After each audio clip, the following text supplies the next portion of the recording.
Yeah. Yo. So we gotta get y'all the freestyle flow. Yeah.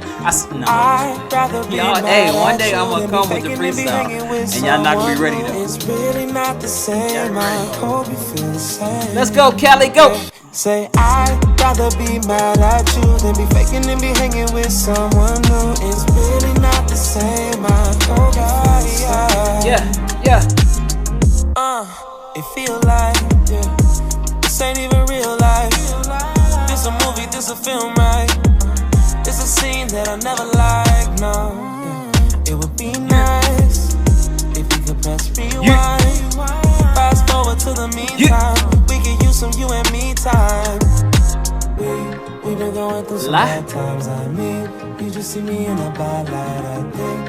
Yeah, you should take some time and drink. Suddenly it don't matter. Doesn't matter. I'd rather be mad at you than be faking and be hanging with someone new. It's really not the same. I hope you feel the same. I think I'm done with you. I'd rather be mad at you said than why? be faking and be hanging with someone Shorty, new. do I really gotta tell you why? Do I really gotta tell you why, Shorty? Alright. Too many reasons. I'm gonna start with number one.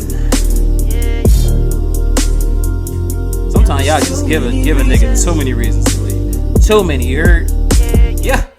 Tell your mama I ain't coming, Christmas or holiday. I'm posted. Even she mad at you, cause you fucked up the play. Where's Saani? Yeah, you stat, ass fat, but you know that don't change. Something on, something wrong. Swear to God that bitch crazy. The shit I done witness, fucking these bitches. My bad. I swear y'all don't know, and you ain't no different. You different? You gonna check me for something you did?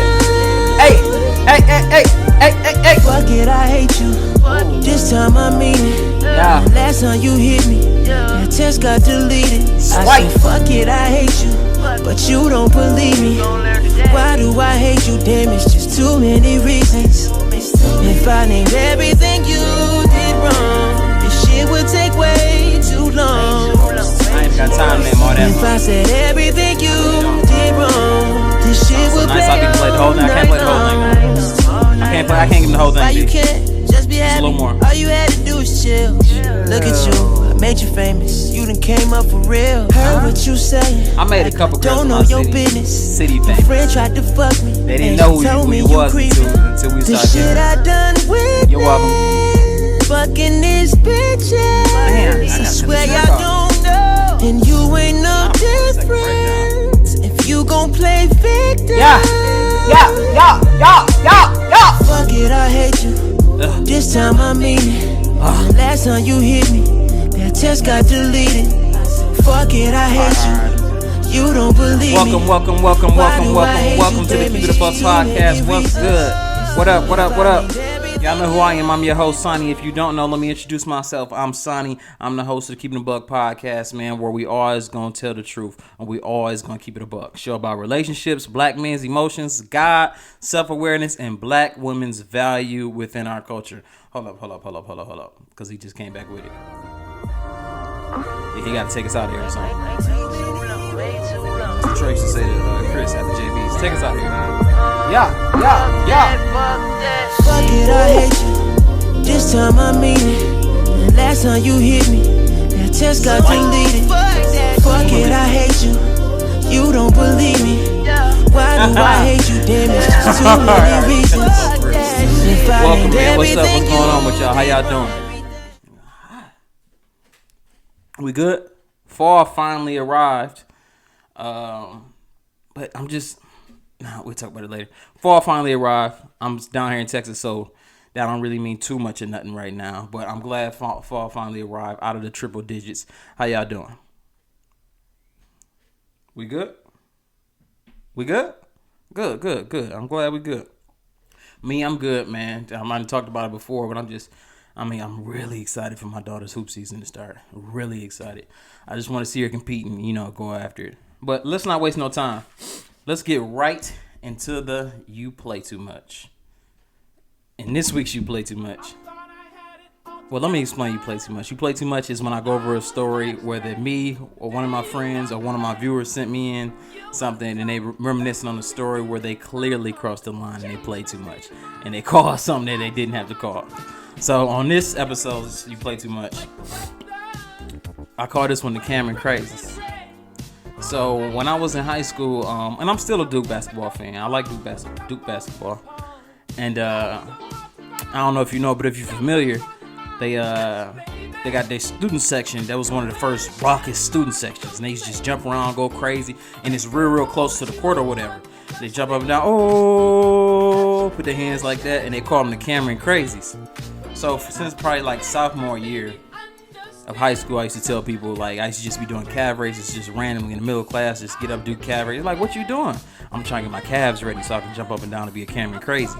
I would just say that for 3 years of my whole high school career. Never, ever once, not for a day of my high school career, had any type of credentials to ever get into an institution like that, mind you. But I just kept saying this, and it was just something I said. It was clearly a joke. But I had been out of school maybe a year and a half, and I was going to a community college. For some reason, I decided to just tell everybody it was one summer. Yeah, it was a summer night because it was a going away party. I was telling everybody, hey, yo, going away party at my crib, man. Saturday, man. Oh, for real, where you going? I'm going to Duke. You know what I'm saying? I got accepted, so I'm going to go be a Cameron Crazy. They came, they took a look at me. They like everything I got going on. So, yeah, I'm going to be spending my next semester at Duke. Oh, for real? That's what's up. Most people was just like, niggas, stop. Niggas know I wasn't going to Duke, especially on a Cameron Crazy scholarship.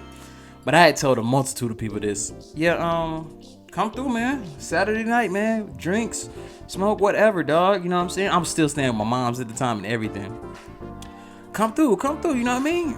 Yeah, Saturday, going away party. I'm going to Duke. I'm upstairs on the PS2, probably playing college football. Ain't got nothing going this Saturday. I think it's me, my mom's, and pops at the crib. It's about 10:30.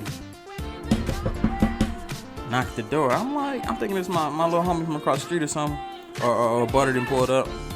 Man, I come out, it's a nigga. What up, Devin? Devin Moss. It's a nigga, my nigga Devin Moss, who went to school with me. He was one of the people I told, hey, come through, I'm having a going away party. This nigga dripping head to toe, swagged out, you hear me? He got his best outfit on. Ain't nobody there, just me and him. I'm like, I didn't even know the nigga knew where I live. Hey, what's good? What up, though? Where at, in the basement? I still didn't know what this nigga was talking about. I'm like, basement? I'm like, nigga, I'm upstairs on the sticks. Then it clicked. This nigga's here for my going away party and I ain't going nowhere. So, Devin, I want to publicly issue an apology to you. I don't know what you had planned previously on that Saturday, but I'm sorry that I made you waste your time coming to my going away party to Duke. I was never going to Duke. They never came and looked at me to be a Cameron Crazy. My calves are crazy, though, so they might want to change their mind on that one. Oh, man, my nigga brought his whole fit, though. All right, let's get into it. Today's topic. What about your friends? Insert TLC music. So, I feel like friends are maybe, I don't know if we give our friends enough credit. We may use the term friends too loosely, and we may not respect the significance of it.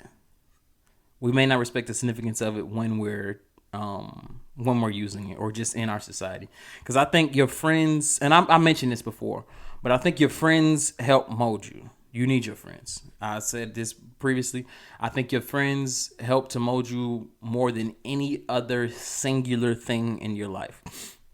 Meaning your parents, your schooling, your siblings, your religion, anything. I think your friends help to mold you more than any other singular thing in your life. That's my take on it. So that's why I feel like we all need friends, right? Because some people really just don't have friends, and I don't think that that's cool. But that doesn't necessarily mean that it's you. You know what I mean? I don't want you to think that, but I just want everybody to know, I think we do need friends. It's not something that, oh, it's cool if I have them, I have them. Nah, you need them. You need them. You need somebody on the same playing field as you to be able to tell you things. We're going to go into that. But so for one, Well, I'm gonna go in chronological order from from your youth to being an adult. But your friends are your first swag guide, man. They're your first swag guide. You get swag from different viewpoints from the same culture, the same age. Me and my homeboys, the same age. We was coming up. We was the same age, same economic background. We watched the same TV, listened to the, you know what I'm saying, the same type of music, whatever. Went to the same schools. And I got to see they swag from a different point of view. And I got to really just look at their swag like, cool. So I got to see what to wear. I got to see maybe how to move once we got into high school. I definitely got to see what not to wear. That's important too. That's another reason you need your friends. Because everything ain't always going to go good. You can learn a lot from your friends. But I can learn what works, what don't work, definitely what not to wear. Your friends is going to come out in some bull. I don't like that what Dunny got on. I don't like that what Dunny got on at all. Your friends is going to come out in some bull.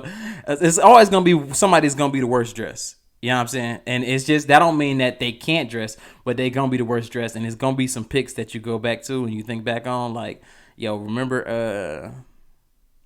Butter had that outfit on with the shell necklace on going in JB's? That wasn't it. Not going in JB's. Not for the Friday Love at JB's. It was pee on the floor.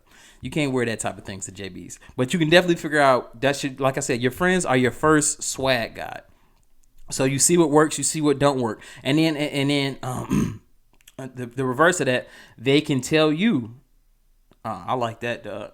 Hey, where you get that from? You know what I'm saying? They can kind of peep your swag and let you know, like, hey, yo, that's dope. Or, no, you got to tuck that. Or, nah, you got to get the ones. No, you can't get the wide ones. No, you got, whatever the case may be. Like, shout out to DQ. DQ is, ever since we were younger, the nigga just liked to dress.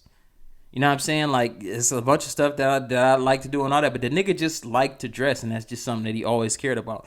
And although me and him don't dress necessarily alike, I did get some stuff from him. Honestly. Trail, my brother, growing up, just, he had so many clothes, man. And just the way he kept his stuff organized, like, I still fold my jeans the way he used to fold his when I was 6 years old, and I would come in his room and I would see how it is. But from him, I learned how to take care of clothes and how to put stuff together and all that. But your friends are your first swag guy. All right? And then that experience pool, right?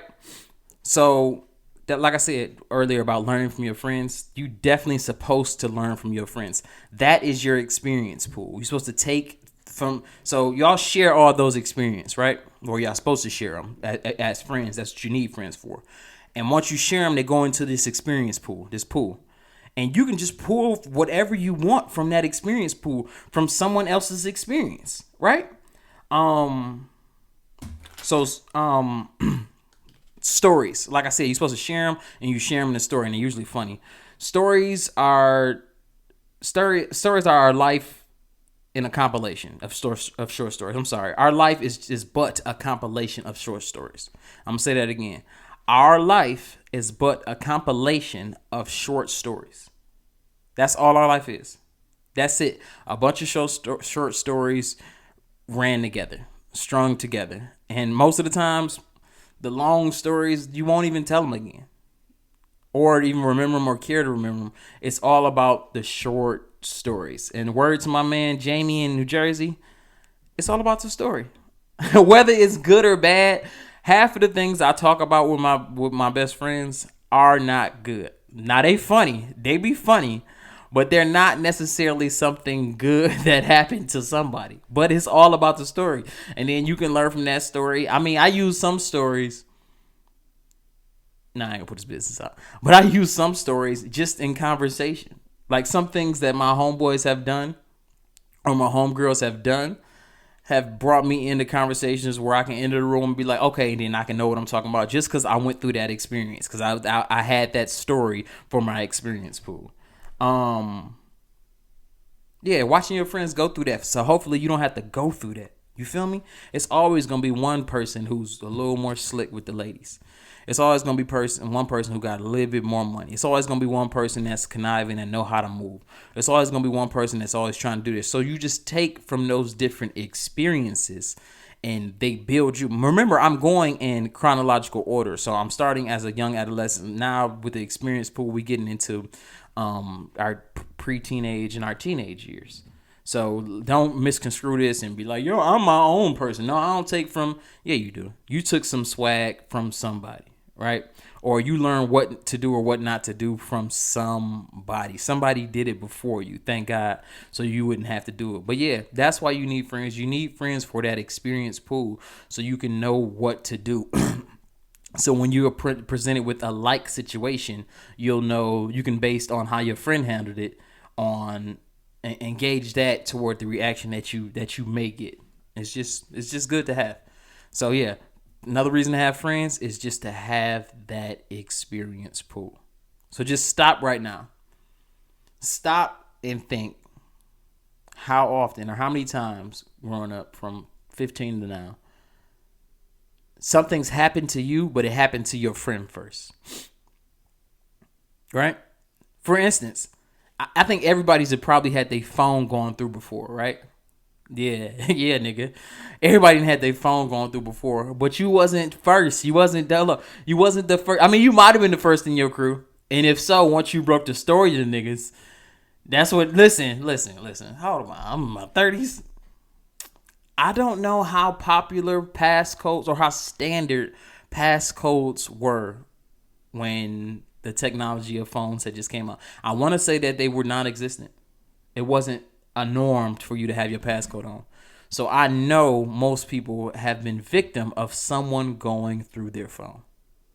And when that happens to you, the first thing you do is call one of your homeboys or tell one of your homeboys. That's the very first thing you do.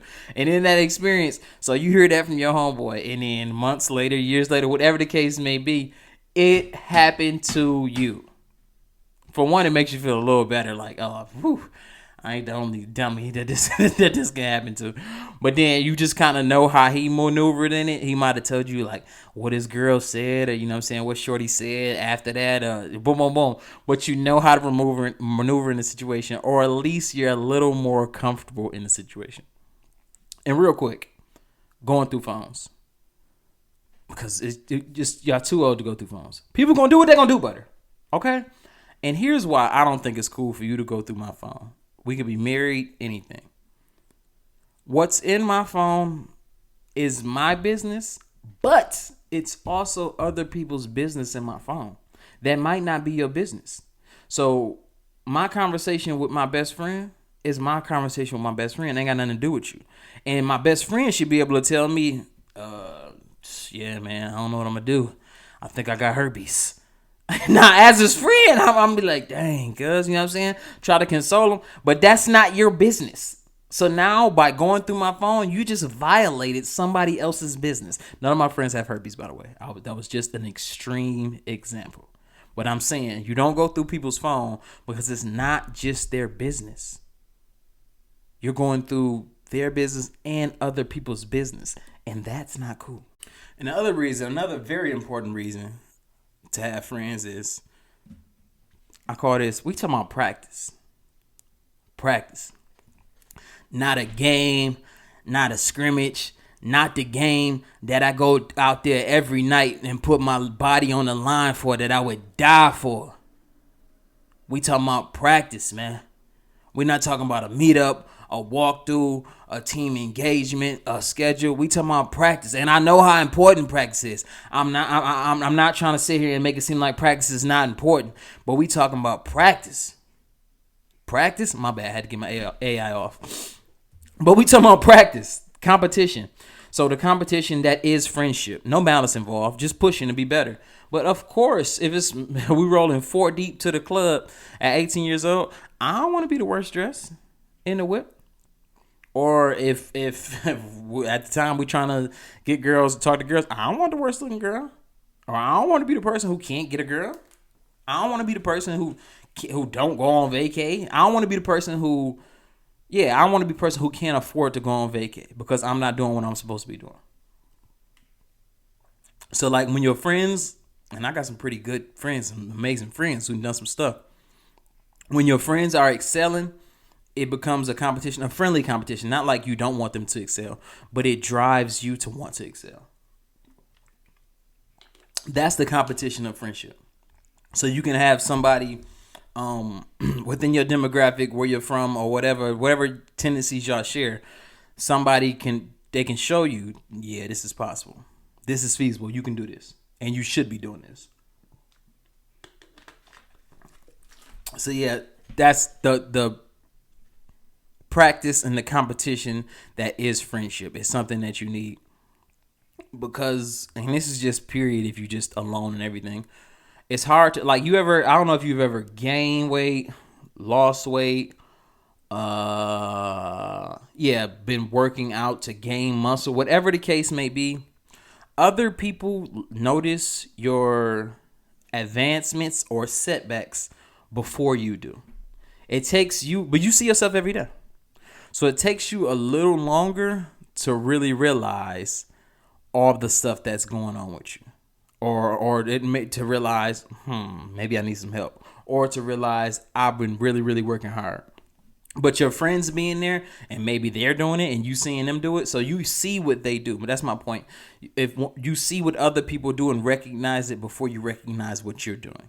It's easier to identify in somebody else the good and bad in somebody else than it is to identify the good and bad in us. So that's why we need that healthy competition from our friends to see and to know, okay, this is definitely something that I can do. This is definitely something that I should be doing. This is definitely something that I should be putting myself in position to do. That's the type of competition I'm talking about. We're talking about practice. So you definitely need friends for that part. And then mic check. That's maybe the most important one. It ain't the most important. Maybe second most important now. But remember, this is chronological order. So now we grown-ups. We definitely grown-ups. Well in our 20s at least. Mic check. As we grow, our true friends should challenge our way of thinking when needed. I'm not saying you got to go back and forth on this or you got to challenge everything I say. But when it's needed, you should be challenging my way of thinking. Because I'm not going to be right all the time.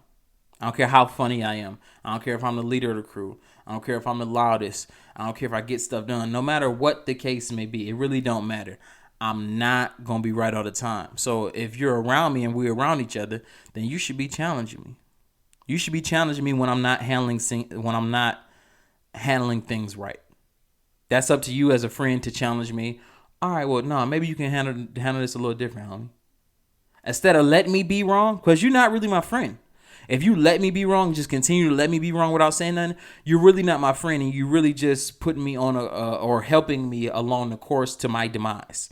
You see, I'm on the railroad tracks to my own demise, or I'm derailing from success, and by you not challenging me, you're basically aiding to me not becoming successful, right? I got enough people in the world trying to do that to me. You got enough people in the world who don't want you to succeed. Now, that type of competition is different because that's competition for your spot, for your head. So you got a bunch of people who just don't want you to succeed, period. So you need somebody to check you when you're getting out of hand. If they don't think that the way you're doing things is right or the way you're doing things can possibly hurt other people, then it's up to you to check them. Saani, it's not funny. Let me tell you that story. So one time, try to be not too particular. So one time I was kicking it with these chicks or whatever. Yeah, let me not lie. I was about to try to get myself out of it. But I was kicking it with them at the same time. So I was kicking it with two chicks at the same time. Pretty much. Nah, man. It was I had kind of told one of them, like, nah, we can't. But anyway, I was kicking with two chicks at the same time. We ended up having a fight party at the crib. Both, you know what I'm saying? Both chicks that came or whatever. But me, type of nigga I am, I'm a smooth nigga, you feel me? Ain't no problems. Ain't gonna be no problems when I'm around. I'm a smooth nigga. Ain't nobody know nothing. I'm a smooth nigga. But once it got too lit, we ended up going to the club, coming back. Now it's 3 or 4 in the morning, and one of them went to go lay down in my bed. She's like, I got a bad headache. And I'm about to go, lay down in your bed. I'm like, cool. I'm not thinking nothing of it. I'm just cleaning up all the mess from the party. And then the other one comes and she says, is blank in your bed? I'm like, yeah. She said she was tired or something. But I wasn't even paying no mind. You know what I'm saying? I'm really just trying to clean up. It's 4 a.m. So then she like, what? I'm like, yeah, she said she was tired, and she drunk. I ain't finna make her go to the crib. But anyway, long story short, we ended up getting into it or whatever. And like she yelling at me like, how the fuck? And I'm like, chill. And my homeboy Chris is between us. But so she got bracelets. She threw her bracelet at me. I'm standing across from her. She threw her shoe at me. And she just kept throwing stuff at me. So I end up like, I'm crying laughing. Maybe Chris didn't see this, but I'm crying laughing. Chris turns to me and said, it's not funny, Saani. It's not funny. It's not. Like, he felt like I was wrong. So he felt like it was his need to check me. But the only thing I was laughing at, because she threw everything she had that she could possibly throw at me. When she was out of options, she took the mint out of her mouth and threw her mint at me. Now that's funny. I don't care who you are. That's funny. That's why I was doing that. But anyway, Chris felt the need to check me. He felt like he should challenge me in that moment because I was hurting someone's feelings and he didn't feel like that was right. I agree with him. And vice versa, back to Chris. Chris was messing with a girl for a long time, but wouldn't make her his girl or whatever the case may be. They'd go back and forth there, arguing all that. And then he got on the phone with me one time and he was like, yeah, blank went on a date. I said this. Good for her. Good for her. Because what he was doing with her was totally out of line. So as soon as he told me that, I immediately told him, good for her. He was coming to me looking for some type of comfort, or I don't know what the nigga was looking for. But I had to challenge him because what he was doing was wrong. Good for her. So that's why you need your friends. You need your friends to check you and challenge you when you're doing something that can put yourself in danger or other people in danger. You don't have to listen, but it is up to them to challenge you, right? And it's easier to be challenged by somebody you trust than to be challenged by somebody who you think has something to gain from it. And then now this is the most important to me. That friends are a free therapist. Your friends are a free therapist. It's a place to vent, place to resent, place to cry, place to laugh, place to praise, or place to bash. Get your shit off. I don't care what you going through. What happened? Your heart been broke. You broke somebody else's heart. You feeling good. You feeling bad. You miss somebody. You want somebody back. You don't want to go back. Whatever the case may be, that's what your friends are for, especially if you don't have a therapist. And I know a lot of us don't, even though I suggested that y'all get one. Your friends are your therapist. You don't remember, I'm going in chronological order. This is the last one. So now we close to our 30s. If I got any listeners and a little younger listeners, 25 or whatever, you're headed to this stage right now where you know for sure who those friends are, those long-term friends or somebody who you met, rather recently, but the bond is really, really strong on what y'all really stand for. Those are your therapists. We're not meant to be in this world alone. If so, then it'll just make Adam chilling. So you need other people, but you need people whom you can trust. You need people whom can understand your vantage point, right? And your friends should be able to understand your vantage point because they know where you're coming from. Y'all should be able to come from the same places in some instances, but you need different people to listen and to tell you from the same vantage point, to be able to listen from the same vantage point. That's what they're for. And I mentioned this before prior, and I think mostly this has to deal with women. Women, y'all got to get people out your life who's not really your friends. And then a lot of y'all think that y'all this girl, but every girl is this girl. No, we ain't really cool, but I don't have no problem with her. So y'all in a group message or something together. I don't have no problem with her, but we really ain't cool. Whatever. Now, if she thinks that y'all really cool, you're wrong. You're wrong. Because if she thinks that y'all really cool and y'all friends, then she thinks she could depend on you to be her therapist. But as soon as she start, you like, I don't want to hear this shit. Why she telling me? So if you are friends with somebody, then you friends with them. If you're not, then you're not. And that don't mean be friends with everybody. But I got some people who just, associates and who they cool, but they don't think that they my friend. I don't let them believe that they're my friend. I don't do nothing necessarily mean or anything. When I was involved in when I moved to Texas, a lot of us from Michigan involved in a group thread, and a lot of them are my friends. A lot of those guys I love, and then some of them I just couldn't rock with. I couldn't really get down with. You know what I'm saying? It was just some of the ways that they was moving and all that. So I mentioned it. Hey yo, I don't, you know what I'm saying? I don't really get down like that. Boom, boom, boom, boom. They did it again. I mentioned it again. Nah, like the way I roll, like I don't really, boom. They did it again. Cool. We're not cool. You're not my friend. And I'm going to let you know right then and there. Like, I don't really rock with you. I'm going to let you know, though. So you ain't going to come to me for no therapy, for no advice. I'm going to let you know, this is why I don't rock with you. I don't want to fight you, but this is why I don't rock with you. So I'm not going to come to you for you to be my therapist. I'm not going to depend on you for that standpoint. And you're not going to think that you can come to me and depend on me from that standpoint. So when I say a free therapist, I mean people who are really your friends. So let's start there. You got to make sure somebody is really your friend, and that's when you can get that free therapy session. But people think that they can, and I think this is one of my first or second episode. But people think that they can handle things on their own. You can't handle everything on your own. You cannot. Maybe if the world wasn't how it was, then maybe you would be strong enough to do it. But you can't handle everything on your own. And when you do try to handle everything on your own, all you're doing is compressing it, right? You compressing it and compressing it and compressing it. Think about anything that's compressed. Let me look up the definition of compressed, because I don't want to speak illy. I may be wrong. Definition: flattened by pressure, squeezed, or pressed together.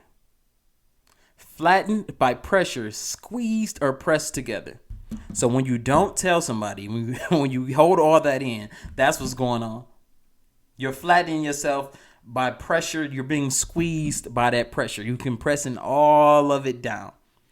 And I don't know if y'all know, but when things are combustible, that means because they were compact and compressed, because they were compact and compressed, then they can explode. So that's when you just go tighter and tighter and tighter and tighter. Think about when you coil something. Anything that you coil tighter, tighter, and tighter, that's just more pressure. And pressure has to be released, right?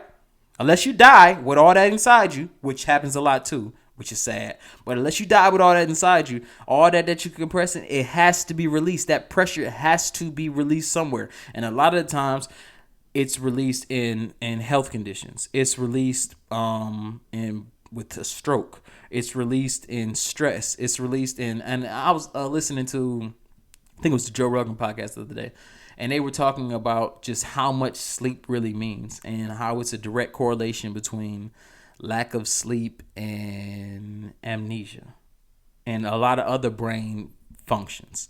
So like, it has to go somewhere. All that you have inside of you that's compressed, I promise you, it has to go somewhere. It may come out in your veins. You may have clots.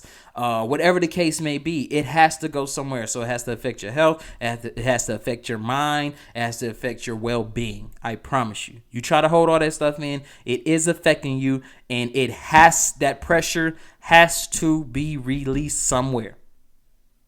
Okay? So when you compress everything inside and not tell everybody, it has to be released somewhere. And if you're really tough like you think you are, then you're really not going to tell nobody. And then you're going to have the health problems, and you're not even going to tell nobody about the health problems. And then eventually you're going to end up in the hospital for health problems, and you're still not going to tell nobody how you got there. The doctor going to ask you how you feeling stressed? Not really, because you so used to living compressed, you think that's the way it's supposed to be. It's not. If you don't have friends, find you some friends. I guarantee you everybody is to not be trusted. That's not the case. There are some people out there who are trustworthy. We like to make it seem like the world is just all so bad and that many people ain't gonna rob you, cuz. Be careful though, because somebody who you grew up with can rob you too. Just learn the person. Be careful. But I guarantee you need friends, because you cannot have all those things compressed up inside of you. It's not a good look, and you just can't fix it. You can't fix it. So when you compress all those things, you just kind of put it to the side, but then you just add another thing to it. You just add another thing into it. So now you just got a traffic jam. So if I have, so all these are thoughts. If I can compress them and I'm not telling anybody, then they thoughts. So if I have a million thoughts, a million unfinished thoughts, it's no way that I can finish the millionth and one thought. If I got a million unfinished thoughts, it's no way I can finish my next thought. Because I got all this back here, all this traffic compressed in me that I didn't fix. So it's impossible. And you may think that you're giving all your attention to this new problem or this new issue. But you're not. Because you got a million things that you didn't fix. And it's in there. It has to go somewhere. So right now it's comprising space in your brain. It's taking up space in your brain. So were you thinking that you got the full capability to solve something else? You do not. Because you didn't take care of these problems that happened earlier.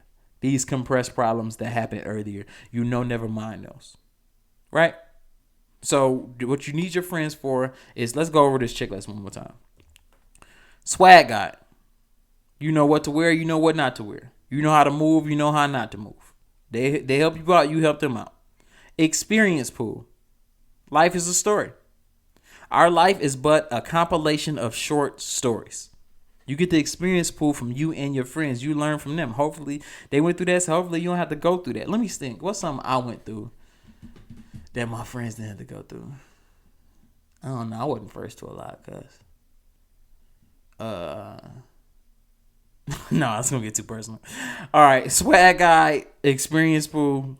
And then we talk about practice. So that's the healthy competition of friendship. Seeing your friend do something and it makes you want to be better. And then mic check. So you need to be challenged by your friends when they feel like it's a need. If they feel like it's a need there, then you need to be challenged. And then a free therapist. Is nobody better to go to than somebody who's from the same walk of life as you, who you can just get it off your chest. Sometimes you don't even need the advice back. It's just getting it off your chest so you won't be so comprised. So again, why you need your friends? Swag guide.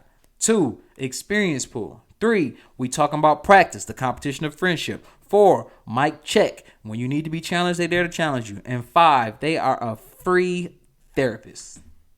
Somebody you can talk to, get your bars off with, and be fine. And get it off you so you won't be compressed. All right? So what about your friends? Who are they? What do y'all do? What do y'all stand for? How close are y'all? What do you tell them? Are you learning from the experience pool? What about your friends? I say we need friends and our friends make us up. Where we at? Oh, U.S. history. Let's get to this. So I picked this U.S. history was a bit of a obvious one, and one that we all should know and probably do know, but I actually learned something in the process about it. Excuse me. So today's U.S. history: Harriet Tubman, born in 1820 in Dorchester County, Maryland. So she escaped in 1849 when she originally escaped, but a little bit about her early life. She was born Araminta, Aramita. I'm sorry, I don't know how to pronounce it. Araminta Harriet Ross Tubman. And she changed her name to Harriet when she got married. And she was interviewed one time, and I found this interesting and just crazy. She recalls as a child being beaten 5 times before breakfast, and she still had them scars as she was telling the story. So she died with those scars of being beaten as a child 5 times before breakfast. It's nuts. And then also they sent her to the store one time. Her master sent her to the store for some bread or whatever they sent her to the store for, and another kid had ran away from a different plantation. And so when they was looking for him, because she didn't help, the dude threw a 2-pound brick at her and like knocked her out.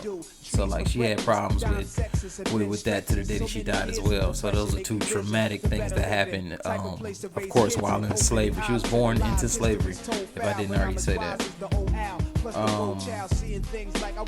Let's see. So her original attempt was with two of her brothers. So they dipped out. They owner, I think, had just died, and she figured it wasn't going to be good for him to stick around for the next owner. So her and her two brothers dipped out, but then they heard there was a $300 reward out for him.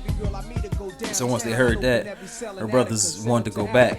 So she took them back, but then she kept going. She kept on rolling. So I thought that was pretty crazy. I mean, but that was indicative of the type of leader she was going to become, right?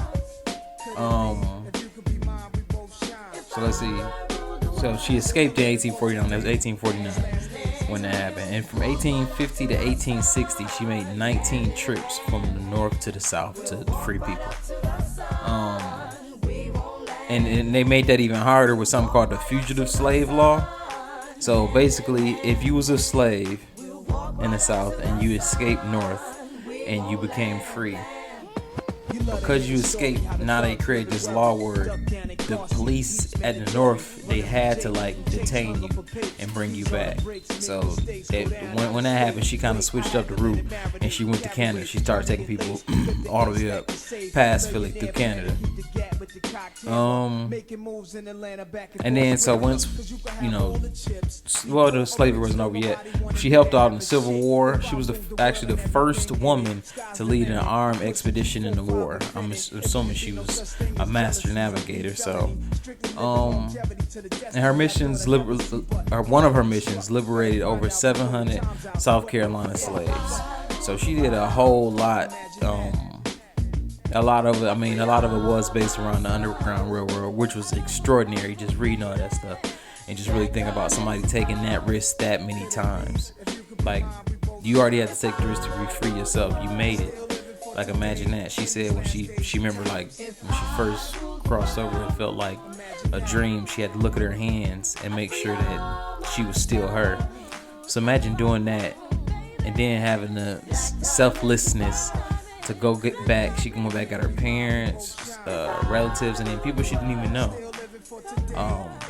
So imagine the selflessness to have that feeling and have that anxiety lifted and be free finally, and then take that risk that many more times. So,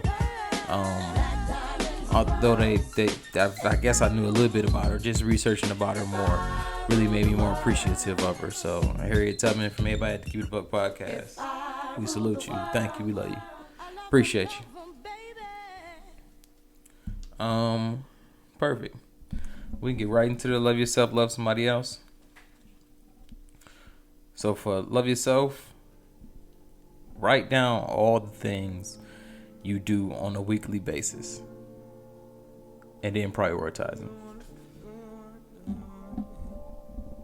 So some things that you do on a weekly basis. I mean, you had to go to somebody's baby shower the last weekend, and the weekend before that you had to do something, but it's something you do on a weekly basis.